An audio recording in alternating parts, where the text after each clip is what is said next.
The letter trembled in Grace Bennett's hands as she stood on the dusty platform of Concord, New Hampshire, watching the man who was supposed to be her husband ride away without a backward glance. "Too educated," he had said, his face twisted with something between fear and disgust.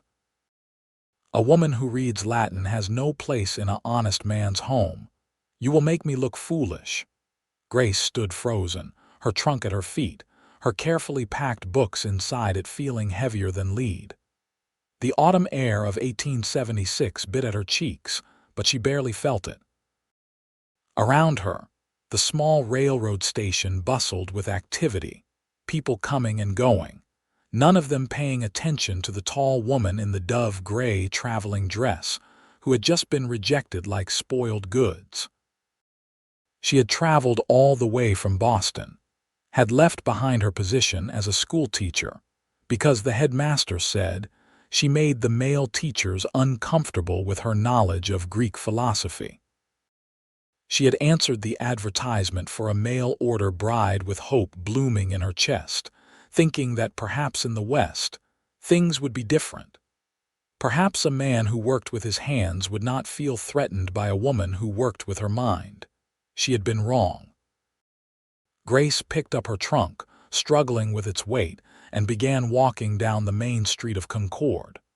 She needed to find a boarding house, needed to think, needed to figure out what to do next.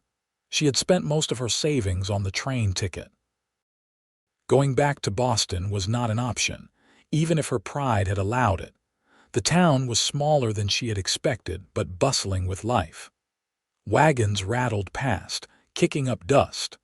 Men in worn work clothes and women in practical dresses moved along the wooden sidewalks. A saloon stood on one corner, its doors swinging as patrons came and went. Across the street, a general store advertised supplies and dry goods. Further down, she could see a church steeple rising above the other buildings. Grace's arms ached from carrying the trunk. She set it down for a moment outside the general store, catching her breath.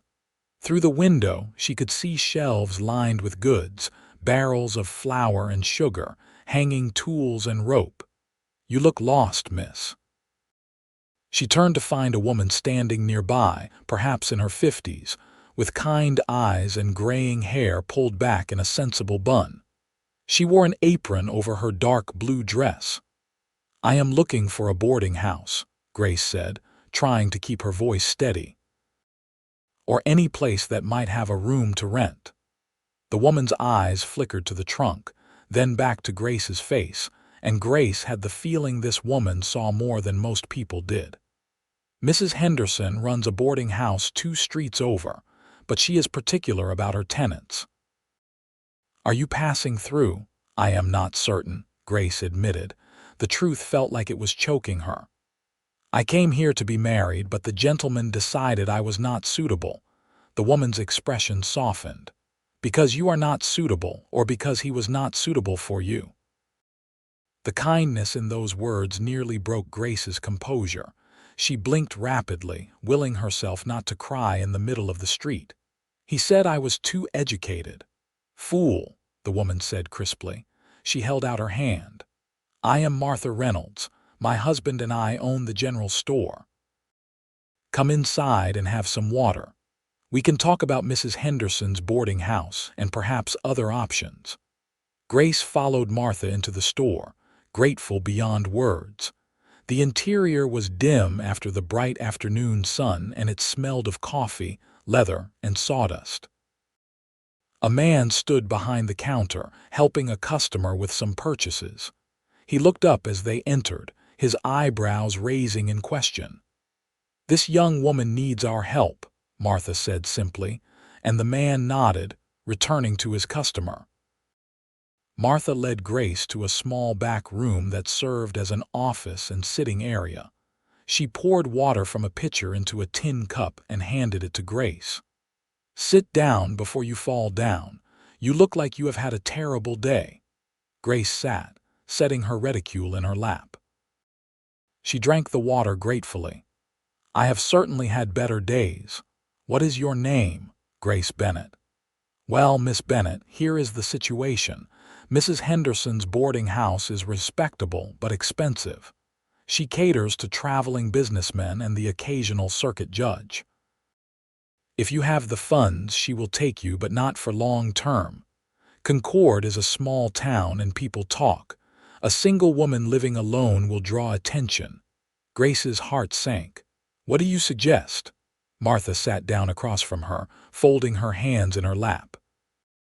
That depends on what you want to do. Do you want to find another husband? There are other men in town, widowers, men whose mail-order brides never arrived. Or do you want to make your own way? I want to make my own way, Grace said, the words coming out more forcefully than she intended.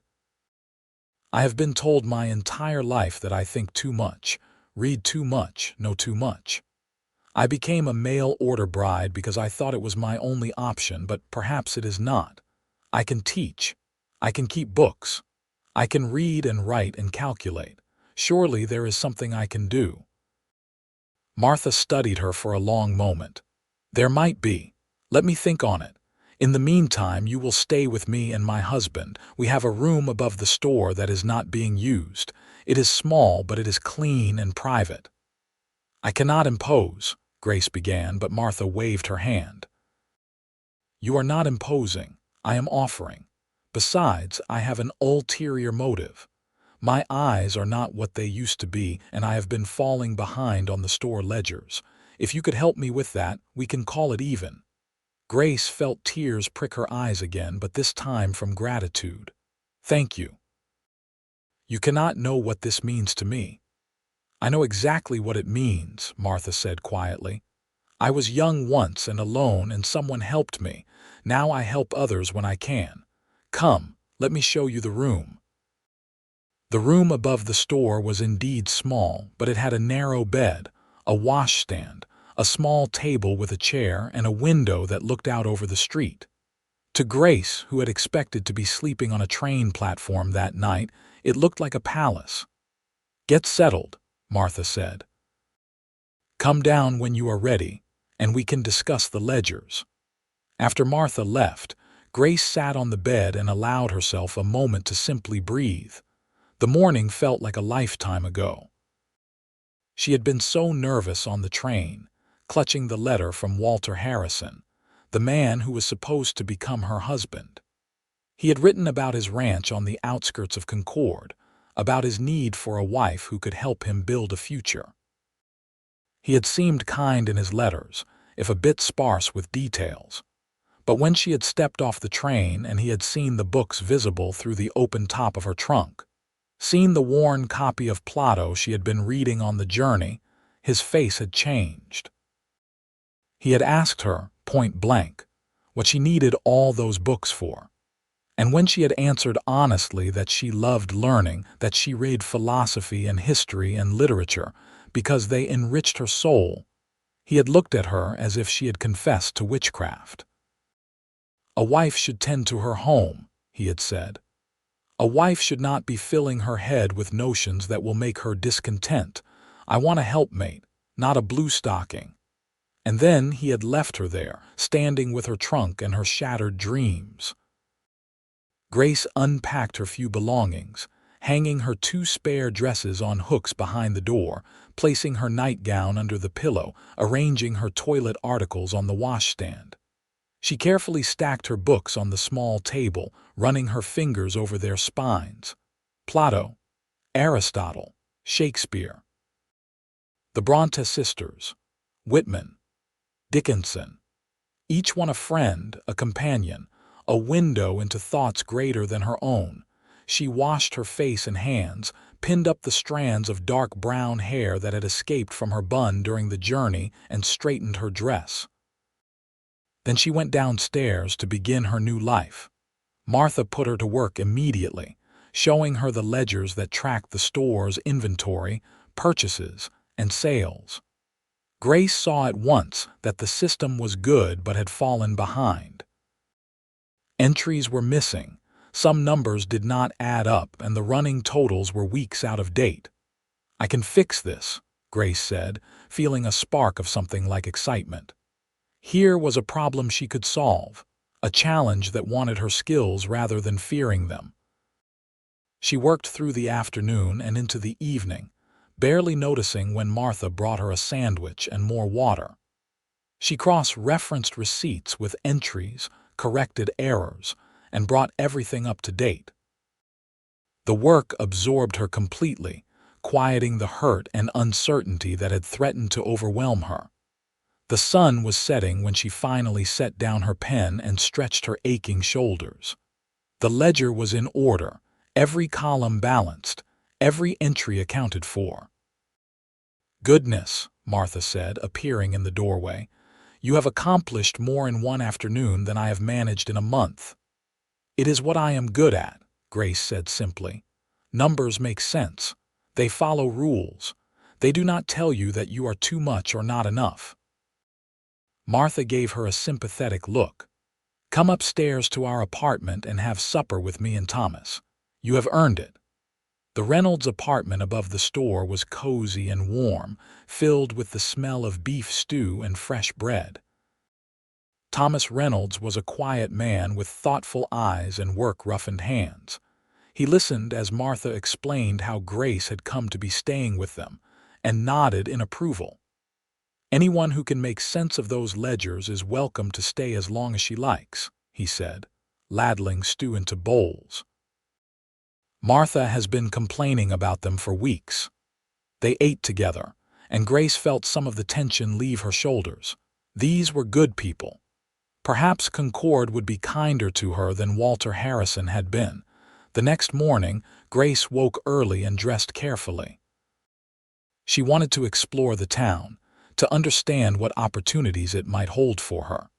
She could not live off the Reynolds charity forever, no matter how kind they were. Concord was a town in transition. The railroad had arrived only a few years earlier, bringing new commerce and new people. The old farming families mixed with newer arrivals, merchants and tradesmen and hopeful settlers. It was not wild like the stories Grace had read about places further west, but it had that frontier feeling, that sense that anything might be possible. She walked past the boarding house Martha had mentioned, a neat white building with lace curtains in the windows. Past the church, which was small but well-maintained. Past a lawyer's office, a barber shop, a blacksmith. She was looking for a school, wondering if there might be a position for a teacher when she saw it. The building was small and run down, its paint peeling, its steps sagging. But a hand-painted sign proclaimed it Concord Schoolhouse. Grace climbed the steps and peered through the dusty window. Inside, she could see rows of rough benches, a battered desk, a slate board on the wall. It looked like it had not been used in some time. Been closed since the last teacher left. Grace turned to find an older gentleman standing behind her, his suit marking him as someone of importance in the town. He had a politician's face, friendly but assessing. "Why did the teacher leave?" Grace asked. "Got married, moved to Boston with her husband. That was 6 months ago. The town council has been trying to find a replacement, but no one wants to come to Concord. Not enough money in it, I suppose." He held out his hand. "I am Mayor Clifton, and you are Grace Bennett. I arrived yesterday from Boston." The mayor's eyebrows rose. "You are a teacher." "I was. I taught at a girls' school in Boston before I came west." "Why did you leave?" Grace had learned her lesson. "I wanted a change of scenery," she said carefully.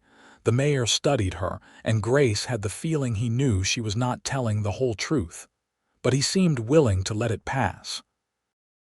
"The town council meets tomorrow evening. Would you be willing to come and discuss the possibility of reopening the school? I cannot promise anything, but we need a teacher badly.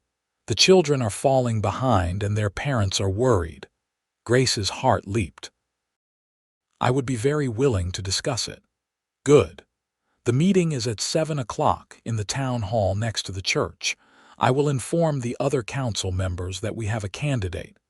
He tipped his hat and walked away, leaving Grace staring at the rundown school building with new eyes. This could work. This could actually work.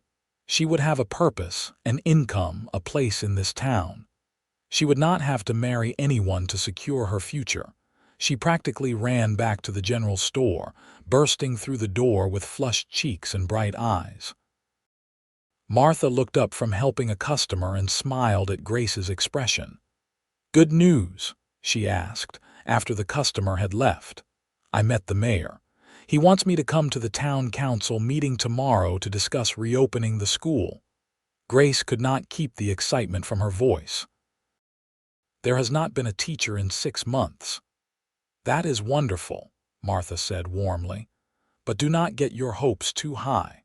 The town council can be difficult. Not everyone believes in educating children beyond basic reading and arithmetic." "I can convince them," Grace said with more confidence than she felt. "I have to." She spent the rest of the day and all of the next preparing. She made notes about what she would say, what curriculum she would propose. She borrowed a dark blue dress from Martha that looked more severe and businesslike than her own clothes. She practiced her arguments in front of the small mirror in her room. When the time came, she walked to the town hall with her spine straight and her chin up. Inside, 5 men sat around a large table. The mayor, 2 men who appeared to be wealthy merchants, a farmer with sun-weathered skin, and a rancher whose expensive boots and silver belt buckle spoke of success. "Gentlemen, this is Miss Grace Bennett," the mayor said. "Miss Bennett, please tell us about your qualifications." Grace had prepared for this. She told them about her education, though she downplayed how extensive it was. She told them about her experience teaching, emphasizing practical subjects like reading, writing, and mathematics.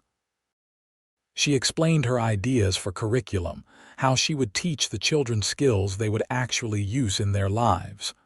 The 2 merchants seemed impressed. The farmer nodded along, but the rancher, whose name was Carson, looked skeptical. "What about discipline?" he asked. "Some of these children are half wild. Can you manage a classroom of 30 children, some of them older and stronger than you?" "Yes," Grace said firmly. "Discipline comes from respect, not fear. If I make the lessons engaging, if I show the children why what they are learning matters, they will want to be there." "Pretty words," Carson said, "but teaching is hard work, especially out here. What happens when you get married and leave us without a teacher again?" "I have no plans to marry," Grace said, perhaps more sharply than she should have. The men exchanged glances. "You are young," one of the merchants said kindly. "You might change your mind." "If I do, I will give you ample notice to find a replacement," Grace said. "But I came to Concord specifically to start a new life on my own terms. Teaching is what I want to do." They asked more questions, some of them reasonable, some of them clearly designed to trip her up. Grace answered each one carefully, fighting to keep her frustration hidden. These men held her future in their hands. Finally, the mayor called for a vote. It was 3 in favor, 2 against. Carson and the farmer had voted no, but 3 was enough. "The position is yours, Miss Bennett," the mayor said. "The pay is $40 a month, and you will be responsible for students ages 6 to 16. The school term runs from September through May with a break for Christmas. Can you start next Monday?" "Yes," Grace said, relief flooding through her. "Yes, I can start Monday."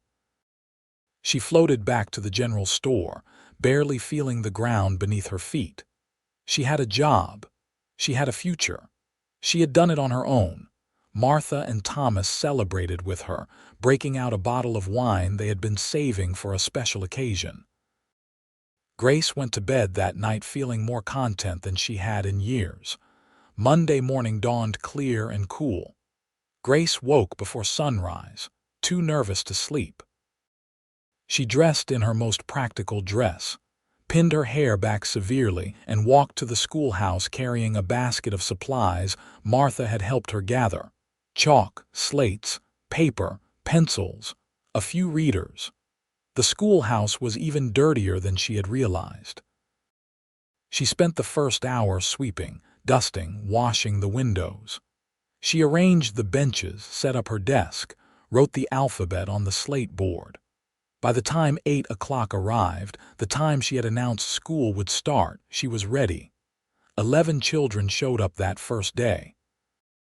They ranged from a tiny 6-year-old girl who could barely reach the bench to a surly 14-year-old boy who slouched in the back and glared at her. Grace's heart sank. She had been expecting 30 children. Where were the rest? "Good morning," she said brightly. "I am Miss Bennett. Welcome to Concord School. Let us begin by going around and having each of you tell me your name and your age." The children complied, some eagerly, some reluctantly. She learned their names, assessed their reading levels, started to understand the challenge ahead of her. These children had gone 6 months without formal education. Some of them had clearly fallen far behind. By the end of the day, Grace was exhausted but exhilarated. Teaching was hard work, but it was her work. This was what she was meant to do. Over the next few days, more children trickled in as word spread that the school had reopened. Within 2 weeks, she had 25 students. It was chaos at times, juggling so many different ages and skill levels, but Grace had never been happier. One morning in her 3rd week of teaching, a man appeared in the doorway of the schoolhouse. Grace was in the middle of a reading lesson and did not notice him at first. But the children did, their attention drifting from their books to the tall figure silhouetted against the morning sun. Grace turned to see what had distracted them and found herself looking at a cowboy. He was tall and lean, with sun-browned skin and dark hair that curled slightly under his worn hat. His clothes were dusty from riding, his boots scuffed and practical. But it was his eyes that caught Grace's attention. They were gray like storm clouds, and they held an intelligence and curiosity that seemed at odds with his rough appearance. "May I help you?" Grace asked, walking toward the door. The man removed his hat, revealing more of his face. He was younger than she had first thought, probably close to her own age of 24. "I apologize for interrupting, madam. I am Samuel Ross. I work at the Double R Ranch about 5 miles outside town. I heard the school had reopened, and I wanted to ask you something." "Can it wait until after lessons?" Grace asked. "The children need to focus." "Of course. I will wait outside." He put his hat back on and disappeared from the doorway. Grace turned back to her students, trying to ignore their curious whispers. "Back to your reading, please." But she found it hard to concentrate herself, wondering what Samuel Ross wanted. When noon came and she dismissed the children for their lunch break, she found him sitting on the school steps, whittling a piece of wood. "Mr. Ross," she said, "what can I do for you?" He stood, brushing wood shavings from his trousers. Up close, she could see the lines around his eyes from squinting in the sun, the calluses on his hands from hard work. "I want to learn to read," he said simply. Grace blinked in surprise. "You cannot read." "No, madam, never had the opportunity. My parents died when I was young, and I have been working since I was 9 years old. I know my letters can sign my name, but that is about it." He met her eyes steadily, no shame in his expression, just determination. "I am tired of being ignorant. I want to better myself." "That is admirable," Grace said carefully. "But I teach children. I am not sure I can take on an adult student as well. I will work around your schedule. Early morning, evening, whenever suits you. And I will pay, of course. I know your time is valuable." Grace hesitated. She was already exhausted from teaching all day, but something in Samuel's face touched her. This was a man who wanted to learn, who saw value in education. How could she turn him away? "You do not need to pay me," she said. "If you are willing to come early in the morning before the children arrive, I will teach you. Say 6:30. His face broke into a smile that transformed his features, making him look younger and lighter. 6:30, he agreed. Thank you, Miss Bennett. You cannot know what this means to me. I think I do, Grace said softly. He left, mounting a rangy buckskin horse and riding back toward the ranch. Grace watched him go, feeling unsettled in a way she could not quite name. The next morning, Samuel arrived at 6:25, just as Grace was lighting the lamps in the schoolhouse. The sun had not yet risen and the room was chilly. He carried a cup of coffee which he offered to her. Thought you might need this, being up so early, he said. Grace accepted it gratefully. She had not had time to make coffee before leaving the Reynolds store.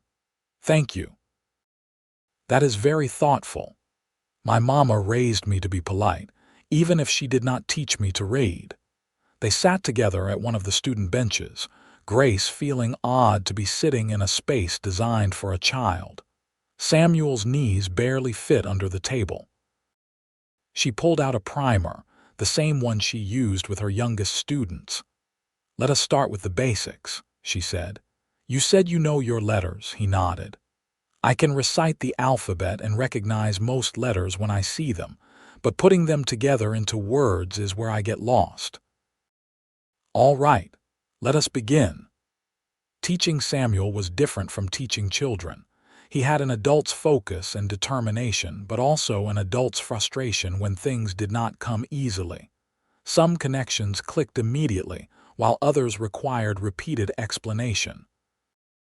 Grace found herself adjusting her teaching method, finding new ways to explain concepts. Try sounding it out, she encouraged as he struggled with a simple word.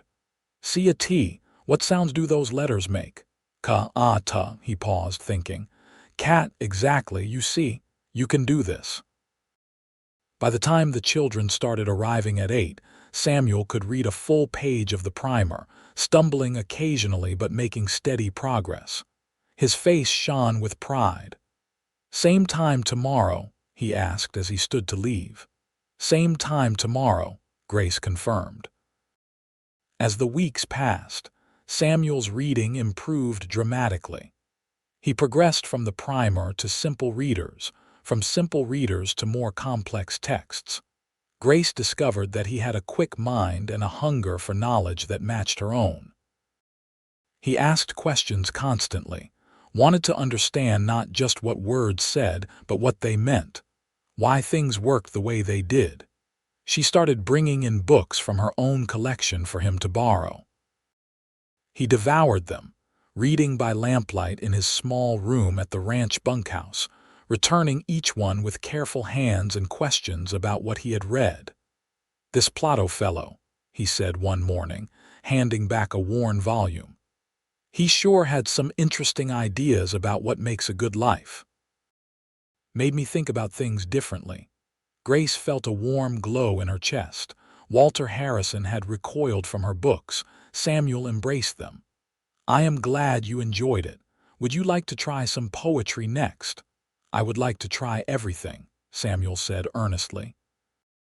Teach me everything, Miss Bennett. I have lost so much time. I want to make up for it. Teach me everything. The words echoed in Grace's mind long after Samuel left for the day. She had spent her whole life being told she knew too much, studied too much, thought too much. And here was a man begging her to share everything she knew. She started bringing more challenging books. They discussed philosophy and history, poetry and literature. Samuel had strong opinions, not always agreeing with the authors or with Grace herself, and she found their debates exhilarating. He saw things from angles she had never considered, his practical experience adding depth to theoretical discussions. One cold November morning, after they had been working together for nearly 2 months, Samuel arrived at the schoolhouse looking troubled. Grace immediately noticed his distraction. Is something wrong? She asked, setting down the book she had brought for him. He turned his hat in his hands, a gesture she had learned meant he was working up to something difficult. Miss Bennett, I need to ask you something personal, and you are free to tell me it is none of my business. Grace felt her heart speed up. All right.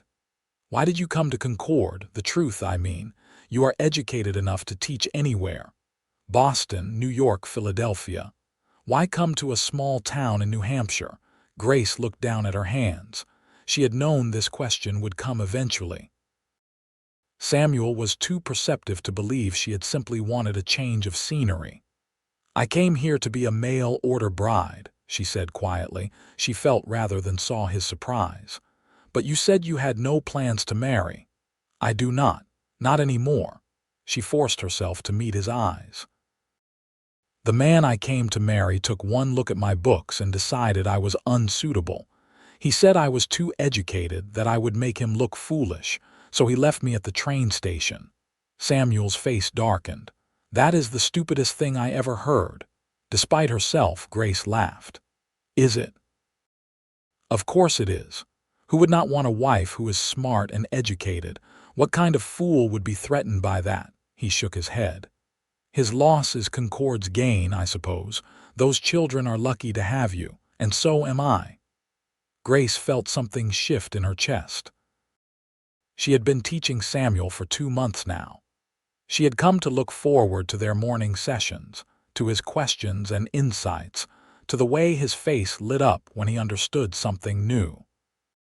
She enjoyed their debates, the way he challenged her thinking, the way he listened to her ideas as if they mattered.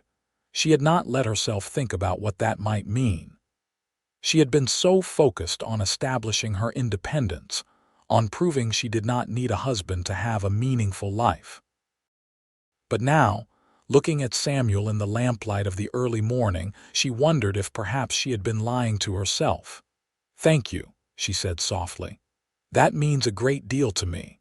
Something passed between them in that moment, an understanding that went beyond words. Samuel cleared his throat and looked away first. "We should probably get to the lesson. I have been working on that Shakespeare you lent me, and I have questions." They fell back into their routine, but the air between them felt different now, charged with possibilities neither of them was quite ready to name. The first snow came in early December, blanketing Concord in white. Grace woke on a Tuesday morning to find the world transformed. She dressed warmly and made her way carefully to the schoolhouse, her boots crunching in the fresh snow. Samuel was already there, having lit the stove to warm the room. He had also swept the steps clear of snow. "You did not have to do that," Grace said, touched by the gesture. "I wanted to. Cannot have you slipping and breaking something." He helped her out of her coat, his hands lingering on her shoulders for just a moment longer than necessary. They settled into the lesson, but Grace found herself distracted. She was aware of Samuel in a way she had not been before, the warmth of him beside her, the sound of his breathing, the way his brow furrowed when he concentrated. When their hands accidentally brushed reaching for the same book, she felt a jolt like electricity. This was dangerous. She had sworn off romance, had decided to focus on her career and her independence. She could not afford to develop feelings for Samuel Ross, no matter how kind he was, no matter how much she enjoyed his company. But the heart does not listen to logic. Over the next few weeks, as Christmas approached, Grace found herself falling despite her best efforts. Samuel brought her coffee every morning, often with a biscuit or piece of cake from the ranch cook. He asked about her day, listened to her frustrations with difficult students, offered practical solutions she would not have thought of. He made her laugh with stories about life at the ranch, the personalities of the horses, the antics of the other cowboys. And he kept learning, his progress nothing short of remarkable. By Christmas, he was reading at a level that rivaled some of her older students. He had worked his way through half of Grace's personal library and was hungry for more. "You should be proud of yourself," Grace told him one morning, the last session before the school's Christmas break. "In 3 months, you have accomplished what takes most people years." Samuel ducked his head, embarrassed. "I have a good teacher." You have a dedicated mind and a strong will. The teacher is only part of it. Grace paused, then added impulsively, I have something for you, a Christmas gift. She reached into her bag and pulled out a wrapped package. Samuel took it carefully, surprise clear on his face. You did not have to do this. I wanted to. Open it. He unwrapped the paper to reveal a book, new and beautifully bound. Walt Whitman, Leaves of Grass, he read slowly. His eyes widened. Miss Bennett, this is too much. This must have cost. It cost what I wanted to spend, Grace interrupted. You have been borrowing my worn copies. I wanted you to have something of your own, something new. Whitman writes about the American experience, about democracy and nature and the dignity of all people. I thought you would appreciate it. Samuel ran his hand over the leather cover reverently. I do not know what to say. Say you will enjoy it. I will treasure it. He looked up at her, his gray eyes intense. I have something for you too. It is not much, but I made it myself. He pulled a small object from his pocket and placed it in her hand. It was a carved wooden bookmark, smooth and beautifully crafted. Flowers and vines wound around its edges, and her initials were carved at the top. GB. Samuel, this is beautiful, Grace breathed. When did you make this? Evenings, after work. I have been whittling for years, but I wanted to make something special for you. Something that showed how much I appreciate everything you have done for me. He hesitated, then added, You changed my life, Grace. I know I am supposed to call you Miss Bennett, but just this once, I wanted to use your name. You gave me the gift of reading, of knowledge, of a whole world I did not know existed. How do you thank someone for that? Grace's throat tightened with emotion. No one had ever made her something so personal, so thoughtful. I did not do anything extraordinary. I just taught you what you wanted to learn. You saw me as more than just a cowboy. You saw someone worth teaching. That matters more than you know. Samuel stood, preparing to leave. Merry Christmas, Grace. Merry Christmas, Samuel. He left, and Grace sat alone in the schoolhouse, holding the bookmark and feeling the tears slide down her cheeks. She was in love with him. There was no point in denying it anymore. Somehow, in the course of their morning lessons and conversations, Samuel Ross had found his way into her heart. But what could she do about it? She was a schoolteacher, trying to build an independent life. He was a ranch hand with no family and few prospects. Even if he felt the same way, and she had no reason to believe he did beyond friendship and gratitude, what future could they have? Grace spent Christmas with the Reynolds, grateful for their company but feeling oddly melancholy. She threw herself into lesson planning for the new term, trying to distract herself from thoughts of Samuel. But when the school reopened after New Year's and he did not appear for their 6:30 lesson, panic seized her. Had she somehow offended him? Had he decided he had learned enough? Had something happened to him? She taught her regular classes in a fog of worry. When the last student left at 3 o'clock, she found herself walking toward the general store, intending to ask Martha's advice. But as she rounded the corner, she nearly collided with Samuel himself. He caught her arms to steady her, and for a moment they stood close enough that Grace could see the individual whiskers on his unshaven jaw, could smell the scent of leather and horses and winter air that clung to him. Grace, he said, and the way he said her name made her heart skip. I have been looking for you. You missed our lesson this morning. I was worried. I know, I am sorry. I had to go into town early to speak with Mayor Clifton. He took a deep breath. Can we talk? Somewhere private. Grace's stomach fluttered with nervousness. We can go to the schoolhouse. They walked in silence, the late afternoon sun casting long shadows across the snow. Inside the schoolhouse, Grace lit a lamp, though there was still enough daylight to see by. She turned to face Samuel, steeling herself for whatever he had to say. I have been thinking a lot over the Christmas break, Samuel began. turning his hat in his hands in that familiar gesture. About what I want from my life. About what I have learned from you, not just about reading, but about everything. About what it means to think for yourself, to question things, to want more than what you were born into. All right, Grace said carefully, unsure where this was going. I went to see the mayor this morning because I wanted to know something. I wanted to know if there was any rule against a schoolteacher being married. Grace's heart stopped. What did he say? He said there is no formal rule. Some people might not like it, but as long as you do your job well, which you do, there is nothing to stop you from marrying if you choose to. Samuel set his hat on a desk and took a step closer to her. Grace, I know I am just a ranch hand. I do not have much to offer, but I have been saving my wages for years and I have almost enough to buy a small piece of land. I could start my own ranch, build a house, make a real life. Samuel, Grace whispered, hardly daring to hope. Let me finish, please. I know you came here to be independent, to make your own way. I respect that. I admire it. You are the smartest, bravest, most remarkable woman I have ever met, and I have fallen in love with you. He said it simply, plainly, as if it were the most obvious fact in the world. I am not asking you to give up teaching or to become someone you are not. I am asking if you would consider sharing your life with someone who loves you for exactly who you are. Someone who thinks your education and your intelligence are gifts, not flaws. Someone who wants to spend the rest of his life learning from you and with you. Grace felt tears streaming down her face.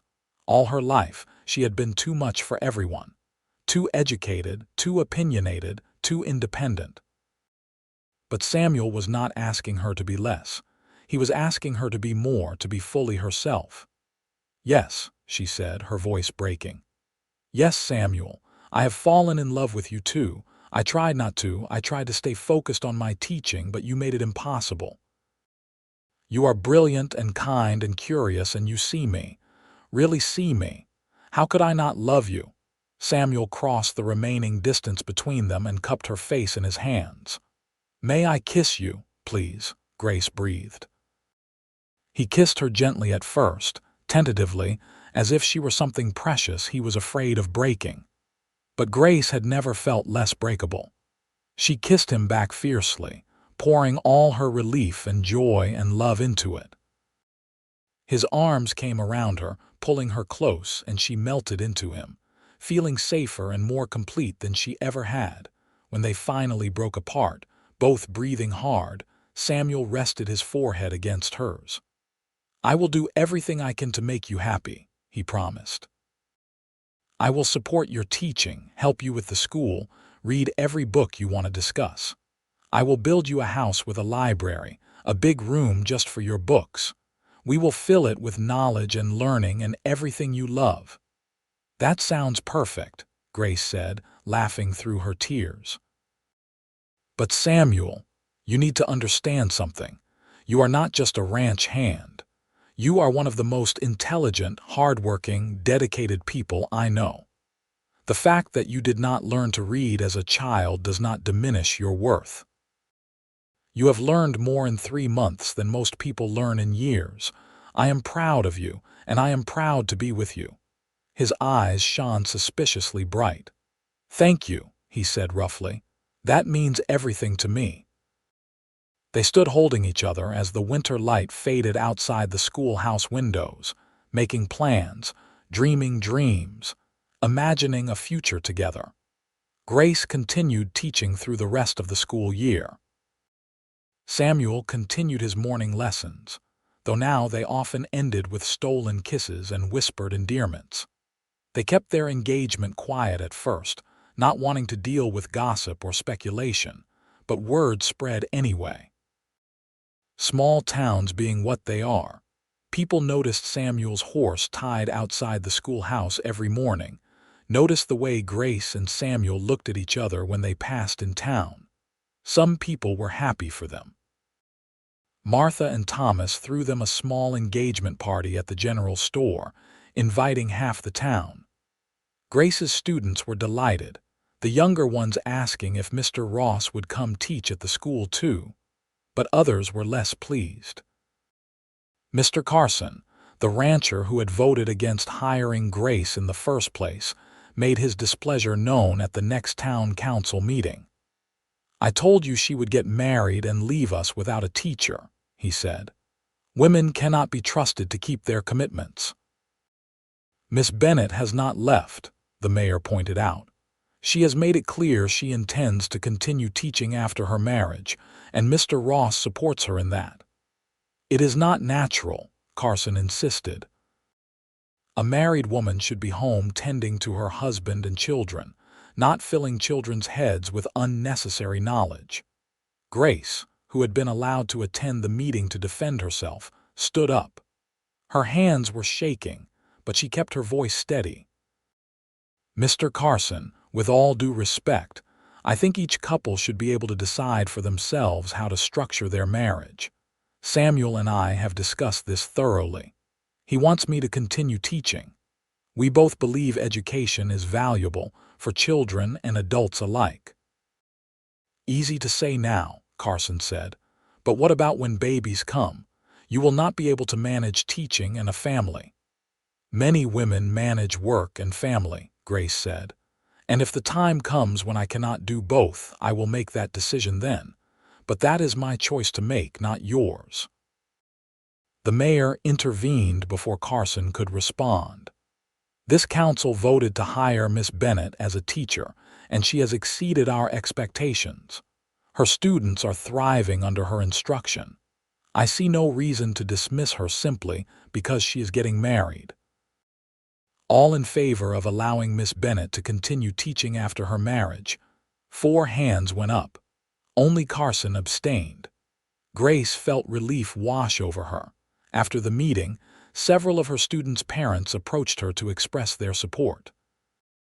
"My daughter has learned more this year than in all her previous years combined," one mother said. "I do not care if you are married, single, or anything else. I just want you to keep teaching my children." "Thank you," Grace said, deeply touched. "I will do my best." Samuel was waiting outside the town hall. He had not attended the meeting, thinking his presence might inflame things, but his face was anxious as Grace emerged. "How did it go?" he asked. "I can keep teaching," Grace said, a broad smile breaking across her face. "They voted to let me keep my position after we are married." Samuel whooped and picked her up, spinning her around right there on the main street of Concord, not caring who saw. Grace laughed, dizzy and happy and more in love than she had ever imagined possible. They were married in April, in the small church with the tall steeple. Grace wore a simple but elegant dress that Martha had helped her sew. She carried wildflowers that Samuel had picked that morning. Thomas walked her down the aisle, having become a father figure to her over the past months. The church was packed with students, parents, friends, and curious townspeople. Samuel stood at the altar in a new suit, his hair neatly combed, his face shining with joy. As Grace walked toward him, she thought about how far she had come. A year ago, she had been standing on a train platform, rejected and alone. Now she was marrying a man who loved her for exactly who she was, a man who thought her intelligence was something to celebrate rather than hide. The ceremony was short but meaningful.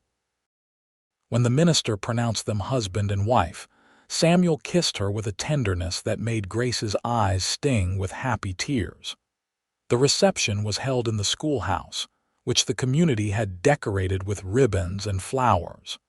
There was food and music and dancing. Grace danced with Samuel, with Thomas, with the mayor, even with some of her older male students who were brave enough to ask. She had never felt more embraced by a community, more accepted for who she truly was. As the sun set and the party began to wind down, Samuel pulled Grace aside. "Ready to see your wedding present?" he asked, his eyes twinkling mysteriously. "My wedding present. Samuel, you have already given me so much. Trust me, you will want to see this." He helped her into the wagon, and they drove out of town toward the Double R Ranch where Samuel had been working. But instead of stopping at the ranch, they continued on another mile to a rise overlooking a valley. And there, silhouetted against the sunset, was a house. It was not large, but it was new and well built, with a wide porch and glass windows. Smoke curled from the chimney, suggesting someone had been there recently keeping it warm. "You built this?" Grace asked in amazement, with help from the other ranch hands. "We have been working on it for months, every spare moment I had." Samuel helped her down from the wagon and led her to the front door. "I wanted to surprise you. Welcome home, Grace Ross." He carried her over the threshold, and Grace found herself in a cozy front room with a fireplace, simple but comfortable furniture, and rugs on the wooden floor. But it was the next room that made her gasp. It was a library. The entire wall was lined with built-in shelves, waiting to be filled with books. A large desk sat by the window with a comfortable chair and good light for reading. There was even a small sofa for curling up with a book. "Samuel," Grace breathed, "this is incredible." "I promised you a library," he said, wrapping his arms around her from behind. "A place for all your books and all the new ones we will collect together. I want you to have a space that is yours, where you can read and think and write. Where you can be the scholar you are." Grace turned in his arms and kissed him, pouring all her love and gratitude into it. "How did I get so lucky?" she whispered against his lips. "I am the lucky one," Samuel said. "You gave me the world, Grace. You taught me to read, to think, to question. You showed me that I could be more than I was born to be, and you loved me anyway." "Not anyway," Grace corrected. "I loved you because of who you are. You are brilliant and kind and brave. You saw past society's expectations to what really matters. You could have married any woman in this territory, but you chose me." "I will choose you every day for the rest of my life," Samuel promised. They spent their first night as husband and wife in their new home, christening every room, learning each other in the way of newlyweds. And later, wrapped in quilts before the fireplace, they read together from the Whitman volume Grace had given Samuel for Christmas, taking turns reading verses aloud, their voices mingling in the quiet of their home. Grace continued teaching at the Concord school. Every morning, she woke before dawn and made the short trip into town, returning in the late afternoon to the home and husband she loved. Samuel bought the land the house stood on and slowly began building his own small ranch. He bought a few cattle, built a barn, started breeding horses. In the evenings, he and Grace would sit together in the library, writing, discussing, debating. Samuel's thirst for knowledge never diminished. He worked his way through Grace's entire book collection, then started ordering more. He was particularly fascinated by history and philosophy, often staying up late into the night reading by lamplight. Grace would sometimes wake to find him asleep at his desk, a book open in front of him, and she would gently wake him and lead him to bed. They became known in Concord as an unusual but respected couple, the schoolteacher and the self-educated rancher. People came to accept their arrangement, especially as they saw how happy Grace and Samuel were together. Even Mr. Carson eventually grudgingly admitted that Grace was doing a fine job with the school. 2 years after their marriage, Grace discovered she was pregnant. She was terrified at first, worried that this would mean the end of her teaching career. But Samuel held her close and reminded her of their promises to each other. "We will figure it out," he said. "If you want to keep teaching, we will find a way. If you want to stay home with the baby, we will make that work too. This is your choice, Grace. It has always been your choice." Grace taught through her pregnancy, finally taking leave only in the last month before the baby was due. Their son was born in the spring of 1879, a healthy boy with Samuel's gray eyes and Grace's dark hair. They named him Thomas, after Thomas Reynolds, who had been such a good friend to them both. Grace took the rest of the school year off to be with her baby, but by the following September, she was ready to return to teaching. Martha Reynolds, whose own children were grown, offered to watch Thomas during school hours. It was an arrangement that worked beautifully.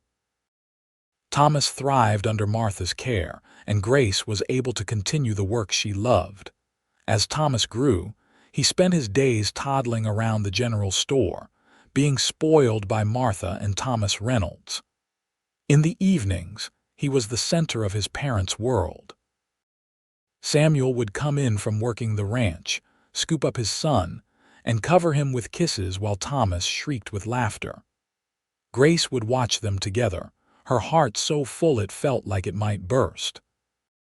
Samuel taught their son the practical skills of ranching, how to care for animals, how to read the weather, how to work the land. Grace taught him letters and numbers, read to him constantly, encouraged his questions. Together, they raised a child who was curious and capable, comfortable with both books and horses. When Thomas was 3, Grace became pregnant again. This time, she felt more confident. She knew what to expect, knew that she could balance motherhood and teaching with Samuel's support. Their daughter was born in 1882, a small, fierce thing they named Mabel after Grace's mother. Life settled into a rhythm that felt right. Grace taught at the school, watched her students grow and learn, took pride in their accomplishments. Samuel's ranch grew slowly but steadily, earning a reputation for quality horses. Their children thrived, growing up in a home filled with love and learning. Grace never forgot those dark days after Walter Harrison had rejected her at the train station, but she was grateful for them now. If Walter had accepted her, she would have spent her life hiding her intelligence, making herself smaller. Instead, she had found Samuel, who had looked at her education and said, "Teach me everything," who had seen her knowledge not as a threat, but as a gift to be shared. Samuel never forgot what it was like to be illiterate, to feel shut out from the world of ideas and written words. It made him passionate about education for everyone, regardless of their background or station in life. He became an advocate in the community for the school, arguing for better funding and resources. He personally paid for supplies for children whose families could not afford them. He wanted every child to have the opportunities he had been denied. On their 10th wedding anniversary, Grace and Samuel took a rare day away from the ranch and their children, who were being watched by the Reynolds. They rode out to the spot where they had first seen their house, the rise overlooking the valley. "You ever regret it?" Samuel asked, his arm around Grace's waist as they looked out over the land. "Marrying me instead of making your own way completely independently?" Grace looked at him in surprise. "Never. Samuel, you did not take away my independence. You supported it. You made it possible for me to be both a teacher and a wife and mother. You never asked me to choose between different parts of myself. You loved all of me. You made me who I am," Samuel said. "Before you, I was just a ranch hand who could not raid. Now I am a rancher, a husband, a father, a thinking man who can engage with the world. You gave me that. We gave each other everything," Grace said. "That is what love is, I think. Not one person sacrificing for the other, but both people helping each other become more fully themselves." Samuel kissed her temple. "When did you get so wise?" "I learned it from a cowboy," Grace said, smiling. "A cowboy who was not afraid to say, 'Teach me everything.'" The years continued to pass, marked by seasons and celebrations and the steady rhythms of their life. Grace taught several generations of Concord children, watching as some of her earliest students grew up and brought their own children to her classroom. She expanded the curriculum, bringing in more science and literature, teaching her students to think critically and question assumptions. Samuel's ranch became one of the most successful in the area. He hired men who needed a second chance, taught them to read and write if they needed it, created a culture of respect and learning. He and Grace became known for their hospitality, their home always open to neighbors and strangers alike. Their dinner table was a place of lively conversation, where ideas were debated and dreams were nurtured. Thomas grew into a serious young man who loved books as much as horses. He attended a university back east, studying literature and history, then returned to Concord to help his father with the ranch. Mabel was more adventurous, always getting into scrapes, but she had her mother's quick mind and her father's determination.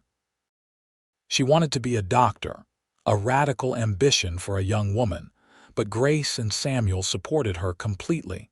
On their 20th anniversary, the town of Concord threw Samuel and Grace a celebration. The entire community turned out, bringing food and gifts and testimonials. Former students spoke about how Grace had inspired them, how she had opened up worlds they never knew existed. Neighbors talked about Samuel's generosity and fairness, his willingness to help anyone who needed it. Mayor Clifton, now an old man, stood up to speak. 20 years ago, a young woman arrived in Concord, rejected and alone. The man who sent her away thought she was too educated to make a proper wife. Well, I think we can all agree that Walter Harrison was a fool. Laughter rippled through the crowd. Walter Harrison had long since left the area, his ranch failing after he made a series of poor decisions. Miss Bennett, as we knew her then, became the finest teacher this town has ever had, the mayor continued. And Samuel Ross, who came to her wanting to learn, became not just her student but her partner in every sense of the word. They built a life together based on mutual respect, shared values, and a love of learning. They raised fine children. They made our community better. And they showed us all what a true partnership looks like. To Grace and Samuel Ross, to Grace and Samuel. The crowd echoed, raising their glasses. Grace stood, her hand in Samuel's, and looked out at the faces of the people who had become her community. She thought about that frightened young woman who had stepped off the train 16 years ago and wanted to tell her that everything would be all right, better than all right. That rejection would lead to the greatest love of her life. "Thank you all," she said, her voice thick with emotion. "When I came to Concord, I thought I was looking for a husband. But what I found was so much more. I found a community that valued education, a purpose in teaching your children, and in Samuel, a partner who saw my supposed flaw as a gift. Samuel taught me that true strength is not in standing alone, but in standing together with someone who makes you stronger. Thank you for welcoming me, for supporting us, for being our family." Samuel squeezed her hand, then spoke as well. "Grace taught me to read, but she taught me so much more than that. She taught me that it is never too late to learn, that knowledge is power, that education should be for everyone. She saw potential in a ranch hand who could barely write his name, and she gave me the tools to become something more. Every day with her has been an education in how to live, how to love, how to be a better man. I am grateful to her and to all of you for making our life here so rich." The celebration lasted long into the night, with music and dancing and storytelling. Grace danced with Samuel under the stars, feeling young and free and deeply, profoundly happy. As they drove home in the wagon, both of them tired but content, Samuel asked, "Do you remember that first morning at the schoolhouse, when I asked you to teach me?" "Of course," Grace said, leaning against his shoulder. "You said you wanted to better yourself. You said you were tired of being ignorant." "I was terrified," Samuel admitted. "I thought you would laugh at me, a grown man who could not read. But you just looked at me with those serious eyes and said you would help. You did not make me feel ashamed. You made me feel like I could do anything." "You could do anything," Grace said. "You still can. We both can, together." "Together," Samuel agreed, kissing the top of her head. The years continued their steady march. Thomas married a young woman from a neighboring town, a schoolteacher herself who Grace adored. They gave Grace and Samuel grandchildren, 3 boys who loved to visit the ranch and listen to their grandfather read stories. Mabel went east to medical school, fighting every step of the way against people who thought women had no place in medicine. But she persevered, supported by her parents' unwavering belief in her.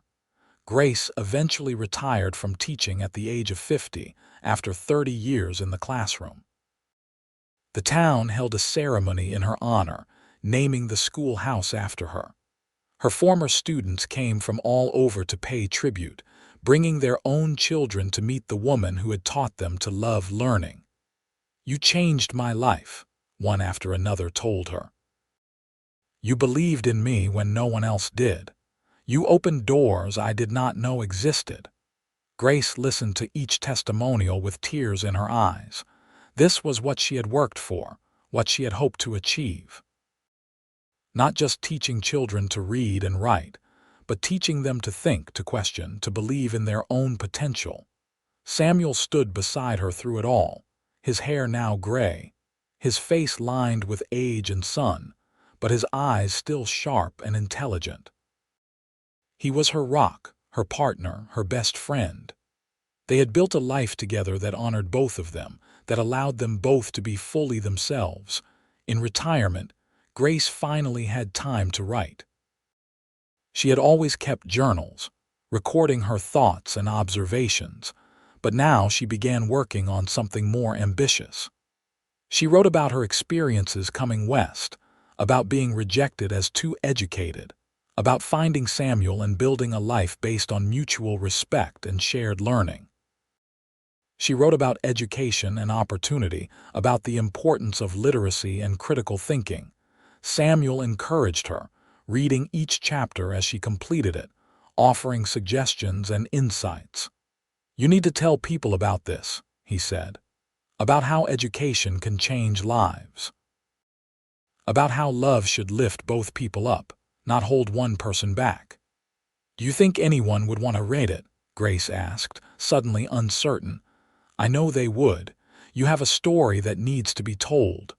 Grace sent her manuscript to a publisher in Boston. Months later, she received a letter accepting it for publication. The book came out in 1895, titled Teaching and Learning, a Western Story. It was not a bestseller, but it found its audience. Grace received letters from women all over the country, thanking her for telling her story, for showing that it was possible to be educated and married, to have a career and a family. She received letters from men too, men who had learned to read as adults, men who wanted to better themselves but did not know how. She answered each letter personally, offering encouragement and practical advice. On their 30th anniversary, Grace and Samuel sat together on the porch of their home, watching the sunset paint the sky in shades of orange and pink. Their children were grown and successful. Their grandchildren were thriving. The ranch was prosperous. The community they had helped build was strong and vibrant. "Did you ever imagine this?" Grace asked, her hand in Samuel's. "When you came to that schoolhouse and asked me to teach you, did you imagine we would end up here?" "I imagined that learning to read would change my life," Samuel said slowly. "But I could not have imagined how completely, how wonderfully. I fell in love with learning, and I fell in love with the woman who taught me. Everything good in my life flows from that decision to walk into that schoolhouse and say, 'Teach me everything.' And everything good in my life flows from you being brave enough to ask," Grace said. "You saw my education as valuable when the world told you it should not matter. You built me a library, you supported my teaching, you loved me for exactly who I was." "Who you are," Samuel corrected. "Present tense, I still love you for exactly who you are." They sat in comfortable silence, watching the light fade from the sky. They had built something remarkable together, a partnership of equals, a love based on respect and shared values and a mutual commitment to growth and learning. As the stars began to appear, Samuel squeezed Grace's hand. "Want to read together tonight? I found a new philosophy text I think you would enjoy." Grace smiled, her heart full. After 30 years of marriage, they still spent their evenings reading together, discussing ideas, challenging each other's thinking. Some things never changed, and she was grateful for it. "I would love that," she said. They went inside to the library Samuel had built for her all those years ago. The shelves were now full to bursting with books they had collected over 3 decades. They settled into their favorite chairs, close enough to touch, and began to read. Outside, the prairie wind whispered through the grass. Inside, two people who had found each other against all odds shared the thing that had brought them together in the first place: a love of learning, a curiosity about the world, and a deep abiding respect for each other's minds and hearts. Grace looked up from her book to find Samuel watching her, his expression tender. "What?" she asked, smiling. "Just thinking about how lucky I am," he said. "The world told you that you were too educated. I asked you to teach me everything, and you did. You taught me to read, to think, to be a better man. You taught me what love really means. You taught me too," Grace said softly. "You taught me that the right person will never ask you to be less than you are. That partnership means supporting each other's dreams. That it is possible to have everything, a career and a family and a great love, if you find someone willing to build that life with you." "We built something good, did we not?" Samuel asked. "We built something wonderful," Grace confirmed. They returned to their reading, the companionable silence broken only by the turning of pages and the occasional comment about an interesting passage. This was their life, the life they had chosen and built together. A life of learning and love, of mutual respect and shared joy.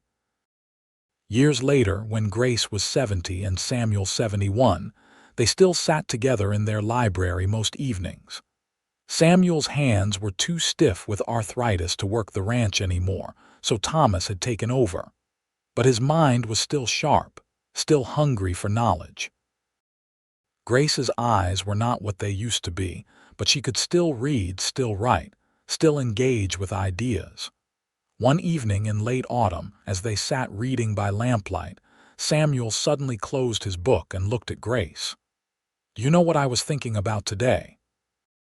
"Tell me," Grace said, setting her own book aside. "That morning when I first came to you, asking you to teach me to read, I was so nervous. I almost turned back a dozen times. But something made me keep going, made me walk up those schoolhouse steps and knock on that door." "I am glad you did not turn back," Grace said. "So am I. You know what I think it was? I think some part of me knew that you were going to change my life. Not just teach me to read, but change everything. Give me a whole new world." "We changed each other," Grace said. "You gave me a new world too. A world where I did not have to hide who I was, where my intelligence was valued rather than feared. You gave me permission to be fully myself." Samuel reached for her hand, his grip still strong despite his age. "I love you, Grace Ross. I have loved you from the moment you agreed to teach me. I will love you until my last breath and beyond." "I love you too," Grace said, tears sliding down her cheeks. "My best friend, my partner, my love." They sat holding hands as the lamp burned low. Two people who had found each other across the divide of circumstance and expectation, who had built a life of remarkable depth and richness. Samuel lived to be 78, passing peacefully in his sleep one winter night with Grace by his side. At his funeral, the church was packed with people whose lives he had touched. Ranch hands he had taught to read, neighbors he had helped in times of trouble, children and grandchildren who adored him, and Grace, who had lost her greatest love but would carry him in her heart always. Thomas spoke at the funeral, his voice breaking with emotion. "My father was born poor and orphaned young. He worked hard all his life, but what made him special was not his success as a rancher, though he was successful. What made him special was his hunger to learn, to grow, to be more than circumstances said he could be. He met my mother, and she taught him to read. But more than that, they taught each other how to build a partnership of equals, how to support each other's dreams, how to love without holding each other back. They showed everyone who knew them what marriage could be at its best." Grace stood and spoke too, though she could barely see through her tears. "Samuel Ross was the best man I have ever known. He saw my education not as a threat, but as a gift to be shared. He asked me to teach him everything, and in the process, he taught me what it means to be truly loved, truly seen, truly valued. He gave me a life beyond my wildest dreams, and I will be grateful to him every day for the rest of my life." After the funeral, Grace returned to the house she and Samuel had built together. It felt impossibly empty without him, but she was not alone. Thomas and his family stayed with her for several weeks. Mabel came home from the city where she practiced medicine. Friends and neighbors checked on her constantly, and she had her books, their books, the library Samuel had built for her. She spent her days reading and remembering, going through journals and letters that chronicled their life together. She decided to write about it, to preserve their story for the grandchildren and great-grandchildren who would never know Samuel, but deserved to understand what kind of man he had been. Grace lived 5 more years after Samuel's death, years filled with family and friends and the satisfaction of work completed. She saw Thomas's children grow into young adults. She saw Mabel become chief of surgery at her hospital, a position unthinkable for a woman just a generation earlier. She saw the town of Concord continue to grow and prosper, with education and opportunity available to all its children. On a soft spring morning in 1906, Grace Bennett Ross passed away peacefully in her sleep, in the bedroom of the house Samuel had built for her. She was 79 years old. They buried her next to Samuel, on the rise overlooking the valley, with the house they had built together visible in the distance. Thomas placed a marker at their grave, a simple stone with both their names and the dates of their births and deaths. But he also added an inscription, words that captured the essence of who they had been and what they had meant to each other. She taught him everything. He loved her for it. Together, they built a world. Their story lived on in the town they had called home. The school that bore Grace's name continued to educate children for generations. The ranch Samuel had built remained in the family, worked by Thomas and his sons and their sons after them. And their books, the library they had built together, were preserved and eventually donated to the town, forming the core collection of Concord's first public library. People in Concord still told the story of the mail-order bride who was rejected as too educated, and the cowboy who asked her to teach him everything. It became a local legend, a story about finding love in unexpected places, about the power of education, about the importance of seeing and valuing people for who they truly are. And in the end, that was the legacy Grace and Samuel left behind. Not just children and grandchildren, not just a successful ranch and decades of teaching, but a vision of what partnership could be. A model of mutual respect, shared purpose, and deep abiding love. They had taken society's expectations and remade them into something better, something truer.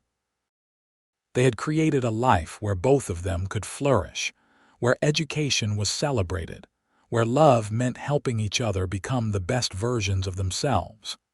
Their story was one of resilience and hope, of second chances and brave choices. It was a story about a woman who refused to make herself smaller to fit into someone else's expectations, and a man who saw that strength and wanted to grow to match it. It was a story about finding your person, the one who sees all of you and loves all of you and builds a life with you that honors everything you are. In the little town of Concord, New Hampshire, in the years after the Civil War, when the West was still being settled and opportunities were opening up for those brave enough to seize them, Grace Bennett and Samuel Ross found each other and built something remarkable.